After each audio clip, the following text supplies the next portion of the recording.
day students! Panibagong araw na may panibagong kaalaman. I am Teacher Rose, your MAPI 8 teacher. Here are the objectives. 1. Listen perceptively to music of Southeast Asia. 2. Analyze musical elements of selected songs and instrumental pieces heard and performed. To achieve the objectives cited above, you are to do the following. Take your time reading, listening, and watching the lessons carefully. Cambodia, also known as Kampuchea, is a country located in the southern portion of the Indochina Peninsula in Southeast Asia. Located in the southern portion of the Indochina Peninsula in Southeast Asia. It is bordered by South Vietnam to the east, the Gulf of Siam to the southwest, Thailand to the northwest, and Laos to the north. Cambodia has been subject to the intense pressures of its two neighbors, Thailand and Vietnam. Both have established protectorates over Cambodia at various times. Cambodia's ancient name is Kamboja. The music of Cambodia is derived both from traditions of the ancient Khmer Empire and from the Western popular scene. Traditional music is highly influenced by ancient and Hindu forms. It can be heard at a number of occasions such as spiritual rites, weddings, Buddhist festivals, and performances of shadow theater. It is the earth and soul of the people. Kanpeyat is a Cambodian musical ensemble or an orchestra that usually accompanies ceremonial music of the royal courts and temples. Music is always part of their court dances, mass plays, shadow plays, and religious ceremonies. Let's identify each instrument. The first one, skorthom, two big drums similar to Japanese drums. Second, sampor, a double-headed drum played with hands. These are classified as membranophone. Third, onit, xylophones.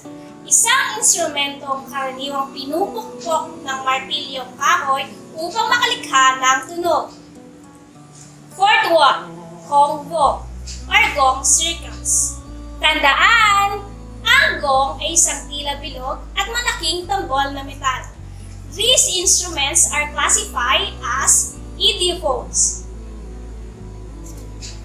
The fifth one, ching, finger cymbals. Ang finger cymbals ay gawa sa tis na metal na karaniwang inilalagay sa mga daliri at mabilis itong pinagtatamak upang makalikha ng tunog.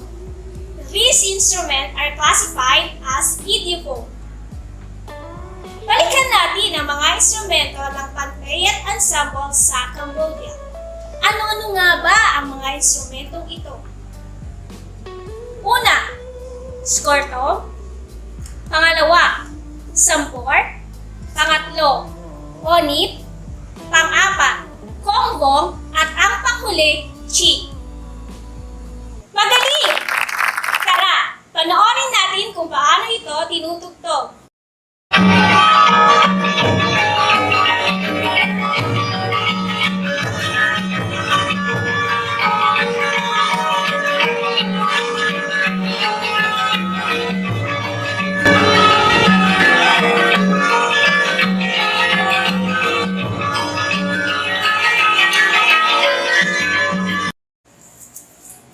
Our second destination is Indonesia.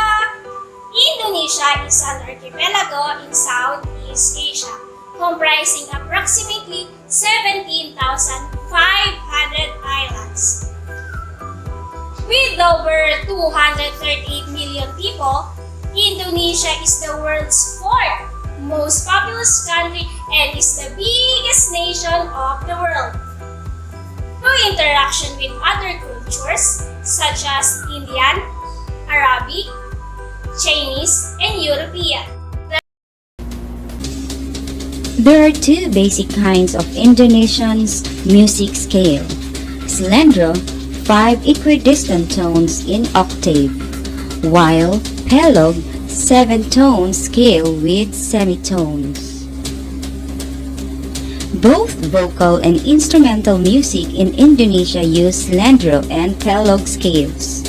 Polyphonic stratification kind of melody is a result of Hocket interlock, while interlocking is a common technique used in gong ensembles. Irama is an Indonesian term for tempo. Indonesian musical ensemble, the Gamelan.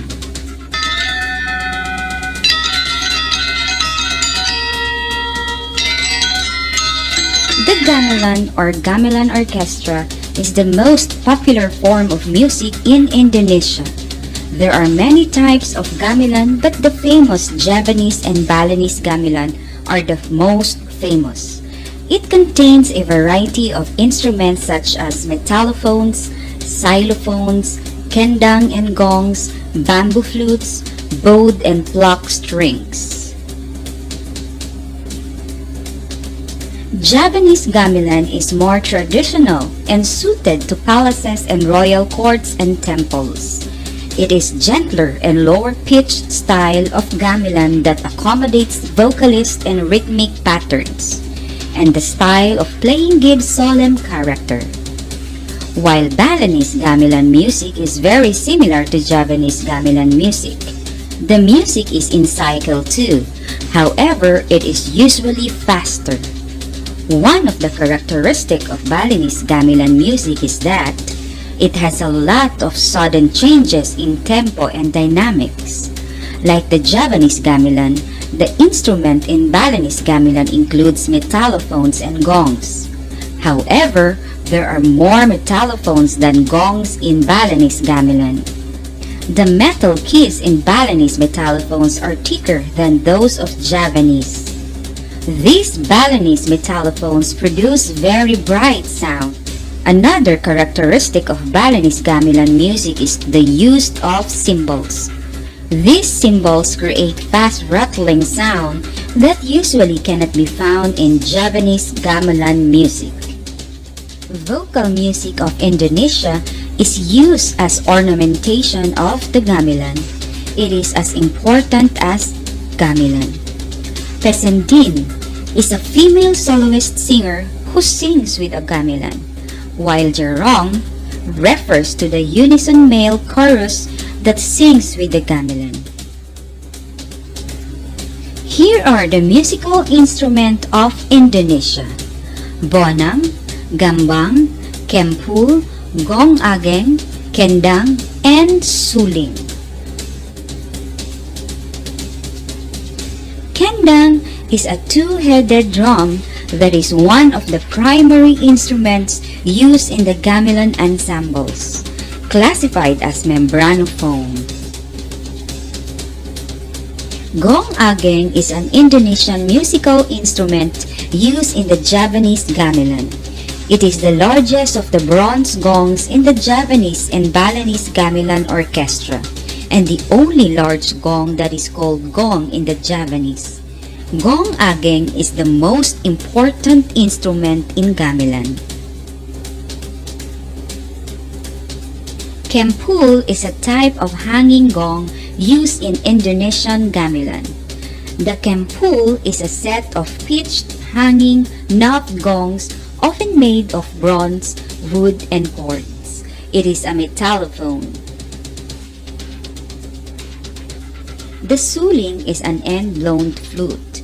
It is classified as aerophone or winged instrument. Bonang is an Indonesian musical instrument used in the Javanese gamelan. It is a collection of small gongs placed horizontally into strings in a wooden frame, either 1 or 2 rows wide. It's classified as percussion or metallophone. And gambang, properly called as gambang kayo, is a xylophone, like instrument used among peoples of Indonesia and also the southern Philippines in gamelan and kulintang. Let's see see how they are playing.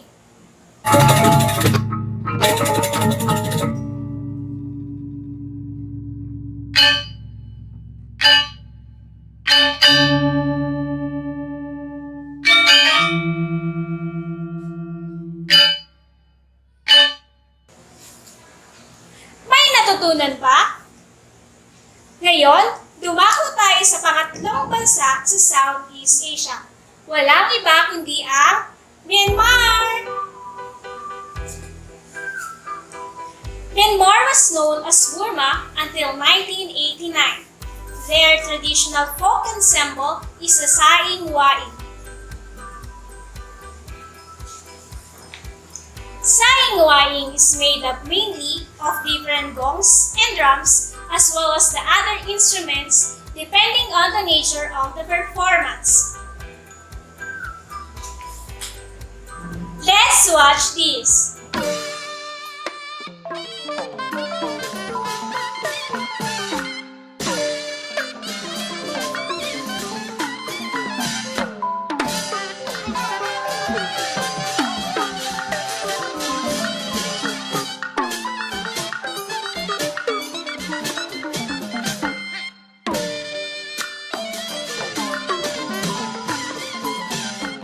Myanmar's musical instruments are categorized into two types, the loud-sounding and the soft-sounding.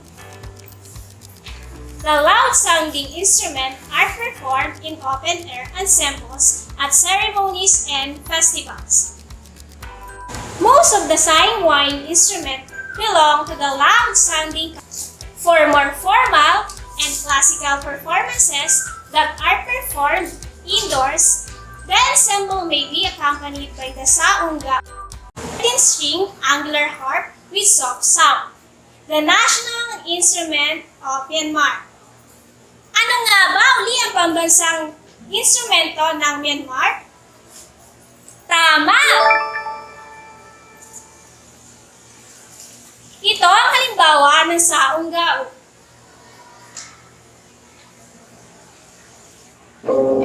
Let's watch how it is played.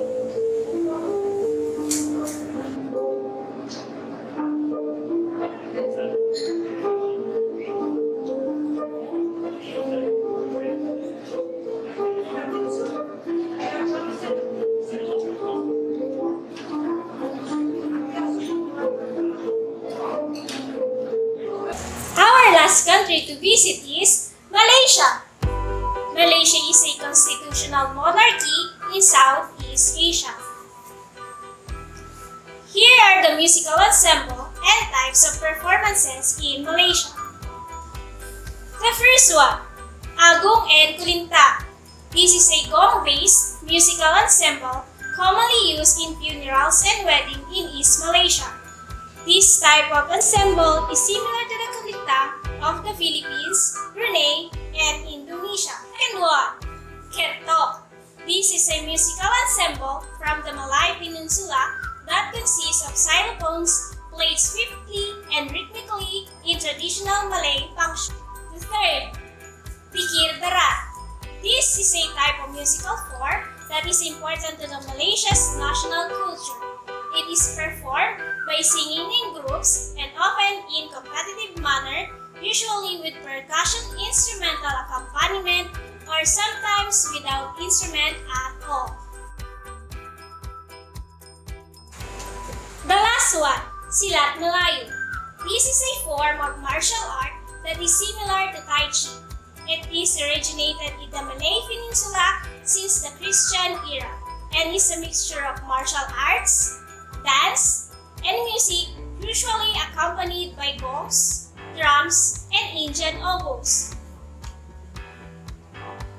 Tandaan! Ang oboe ay karaniwang gawa sa kahoy. Ang halimbawa nito ay pluta na ginagamitan ng hangin upang tumugtog.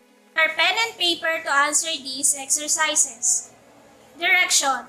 Identify the following sentences. Choose the letter of the correct answer. 1. It is a Cambodian musical ensemble or an orchestra that usually accompanies ceremonial music of the royal courts and temples. A. Saing-waing. B. Gamelan. C. Panpeyat. C. Panpeyat. Correct. 2. It is made up mainly of different gongs and drums as well as the other instruments depending on the nature of the performance. A. Saing-waing. B. Gamelan. C. Panpeyat. A. Saing-waing. Correct. 3. It is a gong-based musical ensemble commonly used in funerals and weddings. A. Agong and Kulintang. B. Kertok. C. Dikir Barat. A. Agong and Kulintang. Correct. 4. It is performed by singing in groups and often in competitive manner, usually in percussion instrumental accompaniment or sometimes without instrument at all. A. Agong and Kulintang. B. Kertok. C. Dikir Barat. C. Dikir Barat. Correct.